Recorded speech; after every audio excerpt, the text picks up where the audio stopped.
are at Chelsea, and the decisions can be quite impulsive at times. So it's a shame, because you never like to see a manager lose their job, especially one that's won the Club World Cup and the Conference League. But it's about how the players can, kind of almost let this information sink in as quick as possible and prepare themselves for such a massive game coming up next. And I mean, the statement they put out was fairly short on the website, and they talk of the season, needing to get the season back on track, Jamie. Maresca, given the young squad, the youngest squad in the Premier League he has, given the trophies he's won in the time he's been there, might well argue that they're on track, that they're 2 points off the Champions League places, that he's done what was expected of him, wouldn't he? I think so, but then I'm not privy to the conversation along the journey, as in when he first got appointed, and then in the last year after winning the 2 cups that the guys mentioned. And I think that there's always a big difference between fan expectation and actual what you're going to deliver between the board and the manager and what their expectation is. All fans are going to say, at a club the magnitude of Chelsea, are going to say, well, we have to be in the top 4 as a minimum. But so are all these other clubs. We talk about Man United saying that, we talk about Liverpool now. All of these clubs are trying to do the same thing. So I think that I'm not sure at the start what position they're saying. Are we going to go and, as we know, they go and buy a vast amount of young upcoming players? Now, that model means that you're not definitely going to get consistency, are you? Because the nature of the younger players and trying to bring them on, are you going to bring them on to try and sell them and keep this whole rotation in a club? But at the same time, the skills doing that and trying to be in the top 4, and I'm not sure if that's the message that's out there. Now, if it was the message, then you'd say, well, yeah, Maresca's saying I am on track. But clearly, the message is that we have to get in the top 4. So then that brings me on to who they're going to bring next, because for me, if you're going to try and challenge in the top 4 with a young team, you're going to have to appoint someone who's used to doing that and winning things and carrying on that momentum with young players. And I don't know if that's going to be their model.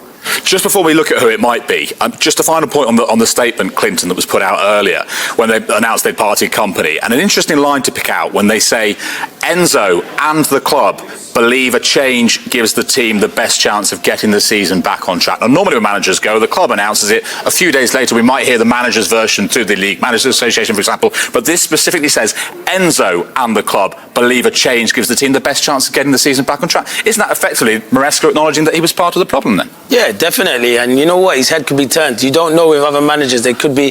He's obviously got. I know he's got a new agent. He's just gone with a new agent, Enzo Maresca. And it could be that maybe, I'm not saying this, but other clubs have turned his head, and he might think at the end of the season he might wanted out. No, I don't think he wanted out, because why would you leave a big football club like Chelsea? But if there's other clubs sniffing around and saying we like you as a manager, and then at the end of the day, at that football club, as I said, Chelsea run it differently. They sign all the players, and basically you coach the team and try and get the results. And maybe he wants a different challenge. And you can see Chelsea fans were not happy with him. The style of football. My friend's a season ticket holder there, and even when they were doing well, he didn't like the style of football. He said it's too slow. And even when he was at Leicester and they got promoted, Leicester fans were disappointed with the way he was playing football, even though they got promoted. So yeah, it's never nice to see someone lose his job. He will come back and he will get a job somewhere else. But at the moment, when he says both of them, it does feel like it's come to a joint decision. Yeah, Clinton, I was actually at Stamford Bridge about 6 weeks ago when they were playing Wolves, and I think it was 0-0 at half-time in the game, and you could feel the frustration from the home crowd, and I think a lot of that was maybe to do with the style, the way they were playing, the style of play. I think he's been there a little while now, and I'm not too sure that I see a clear identity, and I think the fans probably are feeling that they were playing a side that was at the bottom of the league. They haven't won a Premier League game yet this season, and they ended up going on to win the game in the second half, which was probably expected due to Wolves' form. But I think this was probably around 6 weeks ago, and I could feel in the stadium the tension brewing. And then obviously if there are issues between the manager and the hierarchy, then I mean, there's out of all the clubs, Chelsea's probably the one where... But do you think the players have shown that they're not playing for him? I've watched them quite a lot of late, and it's never once appeared to me that they weren't all pulling in the same direction. Clint? No, the players are playing for him. That's the interesting thing. I do think the players are playing for him. I think you make a great point. Yeah, the players definitely are playing for him. I just think to myself, he makes too many rotations. All right, perfect example is this, and I understand Reece James has been one of the best around this season, and I understand you have to manage his minutes. They got the draw against Arsenal, and then they go to Leeds in midweek, and they kind of kick-started Leeds' season. Leeds lost to Man City on that weekend, and then went for Chelsea and went on a fantastic run. He changed the whole, near enough, not the whole team, but the majority of the team that had a good result. And I know it was only 3 or 4 days later, but look at it now. Does Pep Guardiola do that? No, he doesn't do that. Pep doesn't do that. I know it's different because they're going for the title, but I think he made too many changes. But this isn't your usual, as we've all played the game, and we know when a manager's under pressure and the lads come off it a little bit, rightly or wrongly, we've all been in that situation. This isn't your usual, everyone thought Chelsea are absolutely having one. No, they're in touch, right, of the top 4, so it has to be down to something we don't. But that's why it's so surprising. It's got to be. Yeah, that's why it's so surprising, because of the wording of the statement. They don't get these statements wrong. They take the time. They know exactly what they're trying to say, and the fact that they've mentioned he's come to the agreement with them together, it really sort of shouts that something's not quite right. Obviously, why he's lost his job. And in terms of who takes over from him, Jamie, let me come back to you. Is it going to take a certain type of manager who's willing to fit into the structure and buy into the project, this young squad? Well, it has to be. Otherwise, you're going to end up the same way. 18 months in, and he's won a couple of trophies. They're 5th, and he's getting sacked because obviously something's not right with that communication in terms of you have to play this player, you have to play that player. I'm not saying that is happening because I don't know, but I'm saying. So does that limit their options then in terms of? Yeah, of course it does, and it has to, because you can't recruit a manager who wants to do their own thing, then sack them, and then you've got this whole merry-go-round, which we've seen before. It doesn't work. They've clearly got a plan in place, hence they're doing this now, and then they're going to appoint someone. Yeah, it does funnel down the options in terms of who you're going to get, because you're not going to get, in my opinion, an established winning type manager that we've seen before, because they're not going to have that. They don't have that. They want to do it their way, and we've seen that with all these managers before. With Mourinho, for example, he wouldn't be able to do that because he controls everything, and that's how he's had success. Now, that's why it might lend itself to, we've heard Liam Rosenior already. It might lend itself to that, where people will scream straight away and say he hasn't had enough experience yet at the top level. However, it's a little bit of a different job in terms of, by the way, he's done an outstanding job. Plus, he's at a Chelsea link club in Strasbourg within the group, and I think he's done such a great job. He might be able to relate perfectly to exactly what you were saying, that there's a clear line of communication in the style we want to play, the type of player we want to play, and if we don't do that, they're not going to progress and keep this merry-go-round of buying new players and selling players. Who's the better fit, Clinton? Liam Rosenior or Oliver Glasner? Well, I'm going to answer. Even if I think it's Glasner, I'm going to say it's Liam Rosenior, because I don't want Glasner to leave my football club. But listen, there's a lot of good names on there. Glasner's top drawer. You look at Cesc Fabregas, who's doing brilliant at Como, and he's an ex-Chelsea player. And Areola at Bournemouth. I know he haven't done good recently, but for me, De Zerbi's not going to fit into that. Yeah, De Zerbi. He's got Xavi. Xavi's a name, to be fair. You know what? There's a lot of good names, but one thing I'd say is some of those ones don't want to be dictated. Yeah. They want to run it themselves. So if you look at it at the moment, I know Liam Rosenior. I worked with him when he first came to Sky. He is one of the best ever, in terms of pundit. Straight away, he wants to go and do stuff on the screen that you do, the tactic stuff. And I'm like, really? We don't want to talk about the game, but he wants to do that. That's his manager's head on, because he's always coaching. The job he's done at Strasbourg is outstanding. The job he done when he went to Derby and he was with Wayne Rooney, it was all his coaching that he was doing. He was fantastic. And when he went to Hull, I thought he'd done a fantastic job. And Jay alluded to it. It is kind of like Chelsea's feeding club. So he wouldn't have, I'm not saying he wouldn't have, but if you go to Strasbourg and you're thinking, I've got teams here in the Championship and maybe in the Premier League that were interested in me, but I went there, you've definitely got one eye on, I might get that Chelsea job. And he's one of those, if you say to Liam Rosenior, go on the pitch, coach these players, pick the best 11, he can do that because he's a top and he's a young manager. And I'm, for one, I want to see young managers be given that opportunity. And Chelsea fans might say, he's not a big name.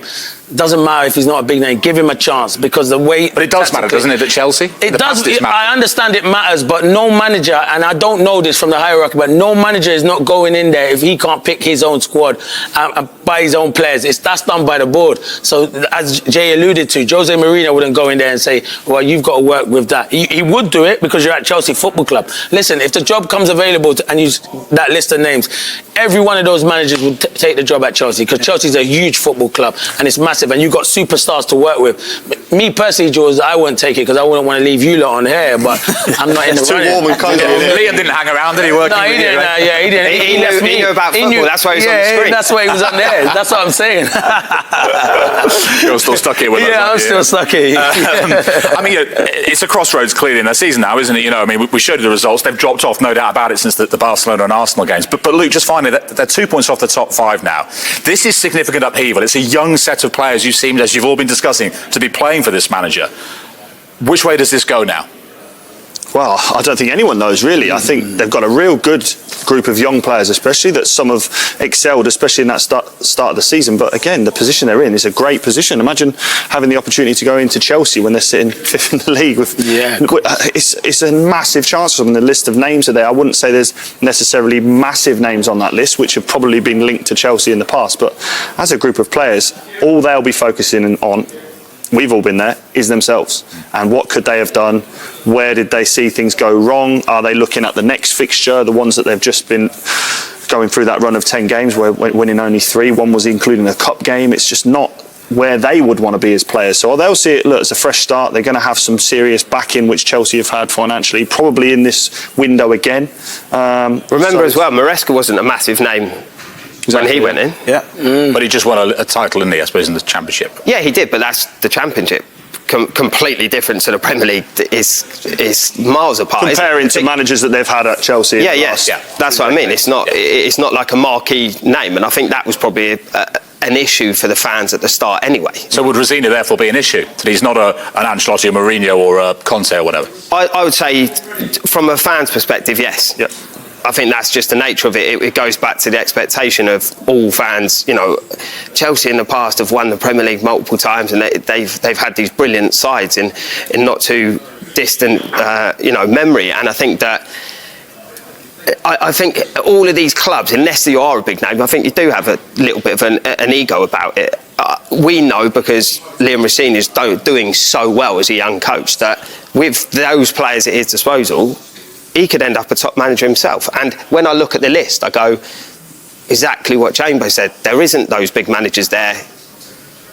And I think that comes from, I don't think Chelsea are even looking that way, because they're not going to be able to control the situation and control the narrative day by day that they want to do. Do you know what it is? That list of managers is the managers that are available at the moment. And that is the best of the managers that are available at the moment. So, as you say, Iriola, you've got the likes of Glasner. They're more experienced than Liam Rosenior. I mean, that's a bookmaker's list. It's not a list that Chelsea that's give what us. I'm saying. That's our list of names, But what I'm saying is that's a bookmaker's, and that's because there's a reason why they're the favourites, because they're doing well for their football club. You look at Oliver Glasner. I won't want him to leave Palace, but I think if he went to Chelsea, he'd be fantastic there. Iriola at Bournemouth, the job he's done there, he'd be good. As I said, Cesc Fabregas, he's a young manager. But Jules, you've got to give these youngsters an opportunity to go and thrive, because what's the point of going into coaching if you're never going to be given an opportunity? And we can always keep harping back on and say we go to an experienced manager, and I totally get it, it's Chelsea Football Club, and you have to get the right person in. But you've got to give these young managers an opportunity to go and express themselves. Just brief final word, Jordan. Yeah, the thing is as well, what I think is really important is you talked about there about this, the merry-go-round of managers that keep coming in, and what I really like about Liam is the fact that I had a player that played at Derby at the time, and he was doing a lot of the coaching, like you mentioned earlier, and he said he was absolutely excellent under Wayne when Wayne was manager there. And then another player that's really close to me played at Hull with him, and he said the exact same thing. And I like the fact that he's bided his time, he's gone abroad, he's now learned another culture, and he's completely different. And sometimes I think there's taken a chance, and then there's taken a calculated chance. And I think, even though this is what the bookmakers are saying, let's say we had almost a blanket sheet, apart from excluding Guardiola's and the top managers in the world, I still think Liam could actually be a really good appointment, because he's bided his time, he's proven that he's got a really clear style in the way he wants to play.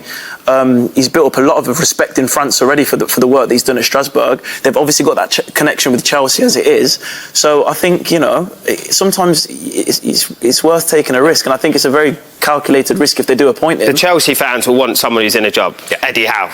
Someone as good as that, that's who they'll want. Or in that list, Glasner or Ariola, that's who they'll want. Well, we'll see. Will it be Rosenior? Will it be a name on that list? Will it be somebody completely different? We'll find out, of course. Will they have a new manager in time for that huge game on Sunday when they go to Manchester City, which you will see live